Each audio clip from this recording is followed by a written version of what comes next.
ಎಲ್ರಿಗೂ ನಮಸ್ಕಾರ ಸ್ನೇಹಿತರೆ, ಇವತ್ತಿನ ಗೃಹಲಕ್ಷ್ಮಿ ಅಪ್ಡೇಟ್ಗೆ ನಿಮ್ಮೆಲ್ಲರಿಗೂ ಸ್ವಾಗತ. ಈಗಾಗಲೇ ಗೃಹಲಕ್ಷ್ಮಿ ಯೋಜನೆಯ 17ನೇ ಕಂತಿನ ಹಣ ಎಲ್ಲ ಫಲಾನುಭವಿಗಳ ಖಾತೆಗಳಿಗೆ ಜಮಾ ಆಗಿದೆ.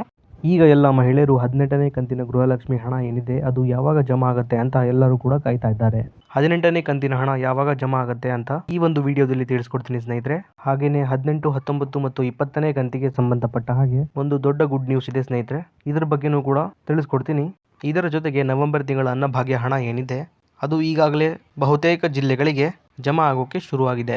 ಅದರ ಜೊತೆಯಲ್ಲಿ ಡಿಸೆಂಬರ್ ತಿಂಗಳ ಅನ್ನಭಾಗ್ಯ ಹಣ ಕೂಡ ಎಷ್ಟು ಜನರಿಗೆ ಬಂದಿದೆ, ನಿಜಕ್ಕೂ ಡಿಸೆಂಬರ್ ತಿಂಗಳ ಅನ್ನಭಾಗ್ಯ ಹಣ ಜಮಾ ಆಗೋಕೆ ಶುರುವಾಗಿದೆಯಾ ಅನ್ನೋದ್ರ ಬಗ್ಗೆನೂ ಕೂಡ ಸಂಪೂರ್ಣವಾದ ಮಾಹಿತಿಯನ್ನು ಕೊಡ್ತೀನಿ. ದಯವಿಟ್ಟು ಕೊನೆವರೆಗೂ ಪೂರ್ತಿಯಾಗಿ ವಿಡಿಯೋನ ನೋಡಿ. ಇದಕ್ಕೂ ಮುಂಚೆ ನೀವೇನಾದರೂ ನಮ್ಮ ಚಾನಲ್ಗೆ ಮೊದಲ ಬಾರಿ ಭೇಟಿ ಕೊಟ್ಟಿದ್ರೆ ದಯವಿಟ್ಟು ಸಬ್ಸ್ಕ್ರೈಬ್ ಮಾಡ್ಕೊಳ್ಳಿ. ಸರ್ಕಾರದ ಯೋಜನೆಗಳ ಬಗ್ಗೆ ಲೇಟೆಸ್ಟ್ ಮಾಹಿತಿಗಳನ್ನ ನಮ್ಮ ಚಾನೆಲ್ನಲ್ಲಿ ನೀವು ಪಡ್ಕೋಬಹುದು. ಹಾಗೇನೆ ಈ ವಿಡಿಯೋಗೆ ಒಂದು ಲೈಕ್ ಕೊಡೋ ಮೂಲಕ ಸಪೋರ್ಟ್ ಮಾಡಿ.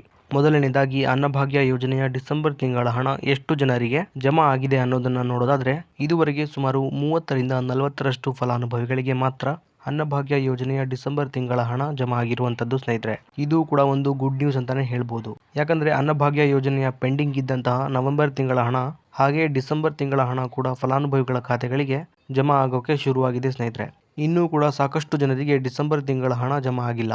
ಯಾರಿಗೆಲ್ಲ ಡಿಸೆಂಬರ್ ತಿಂಗಳ ಅನ್ನಭಾಗ್ಯ ಹಣ ಇನ್ನೂ ಕೂಡ ಜಮಾ ಆಗಿಲ್ಲ ಅವರೆಲ್ಲರಿಗೂ ಸಹ ಈ ತಿಂಗಳು ಮುಗಿಯೋದ್ರೊಳಗೆ ಅವರಿಗೂ ಕೂಡ ಡಿಸೆಂಬರ್ ತಿಂಗಳ ಹಣ ಜಮಾ ಆಗೋಕೆ ಸ್ಟಾರ್ಟ್ ಆಗುತ್ತೆ ಸ್ನೇಹಿತರೆ. ಇದೇ ರೀತಿ ನಿಮಗೆ ಜನವರಿ ತಿಂಗಳವರೆಗೆ ಅನ್ನಭಾಗ್ಯ ಅಕ್ಕಿ ಹಣ ಏನಿದೆ ಅದು ಜಮಾ ಆಗ್ತಾ ಹೋಗುತ್ತೆ. ಆನಂತರ ಫೆಬ್ರವರಿ ತಿಂಗಳಿನಿಂದ ಮಾಮೂಲಿಯಾಗಿ ಎಲ್ಲ ರೇಷನ್ ಅಂಗಡಿಗಳಲ್ಲಿ ಅಕ್ಕಿನ ಕೊಡ್ತಾ ಹೋಗ್ತಾರೆ ಸ್ನೇಹಿತರೆ. ಈ ಮಾರ್ಚ್ ತಿಂಗಳು 15 ಕೆಜಿ ಅಕ್ಕಿನ ಕೊಡ್ತಾರೆ. ಹಾಗೆಯೇ ಮುಂದಿನ ತಿಂಗಳಿಂದ ಪ್ರತಿ ವ್ಯಕ್ತಿಗೆ 10 ಕೆಜಿ ಅಕ್ಕಿನ ಕೊಡ್ತಾ ಹೋಗ್ತಾರೆ ಸ್ನೇಹಿತರೆ. ಇದಿಷ್ಟು ಅನ್ನಭಾಗ್ಯ ಯೋಜನೆಯ ಅಪ್ಡೇಟ್ ಆಗಿತ್ತು.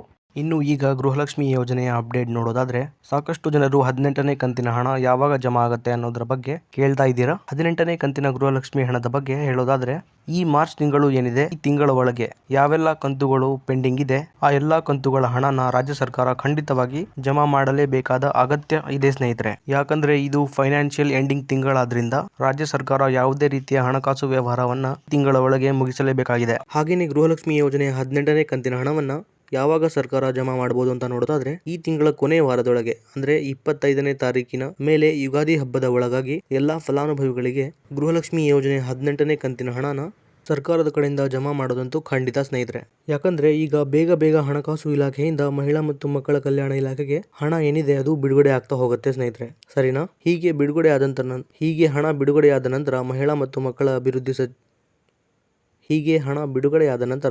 ಮತ್ತು ಮಕ್ಕಳ ಅಭಿವೃದ್ಧಿ ಇಲಾಖೆಯಿಂದ ಎಲ್ಲಾ ಫಲಾನುಭವಿಗಳ ಖಾತೆಗಳಿಗೆ ಜಮಾ ಆಗುವ ಪ್ರೊಸೀಜರ್ ಇರುತ್ತೆ ಸ್ನೇಹಿತರೆ. ಹಾಗಾಗಿ ಬೇಗ 18ನೇ ಕಂತಿನ ಹಣನೂ ಕೂಡ ಜಮಾ ಮಾಡುವಂತಹ ತ್ವರಿತ ಪರಿಸ್ಥಿತಿ ಈಗ ರಾಜ್ಯ ಸರ್ಕಾರದ ಮುಂದೆ ಇದೆ. ಹೀಗಾಗಿ ಹಣಕಾಸು ಇಲಾಖೆಯಿಂದಲೇ ಮಹಿಳಾ ಮತ್ತು ಮಕ್ಕಳ ಅಭಿವೃದ್ಧಿ ಇಲಾಖೆಗೆ ಹಣ ಬಿಡುಗಡೆಯಾದ ತಕ್ಷಣ ಲೇಟ್ ಮಾಡದೇನೆ ಎಲ್ಲರ ಖಾತೆಗಳಿಗೆ ಮಹಿಳಾ ಮತ್ತು ಮಕ್ಕಳ ಅಭಿವೃದ್ಧಿ ಇಲಾಖೆಯಿಂದ ಹಣ ಜಮಾ ಆಗುತ್ತೆ ಸ್ನೇಹಿತರೆ. ಅದರಲ್ಲೂ ಕೂಡ ಒಂದಷ್ಟು ಜಿಲ್ಲೆಗಳಿಗೆ 17ನೇ ಕಂತಿನ ಗೃಹಲಕ್ಷ್ಮಿ ಹಣ ಬರೋದು ಬಾಕಿ ಇದೆ ಸ್ನೇಹಿತರೆ.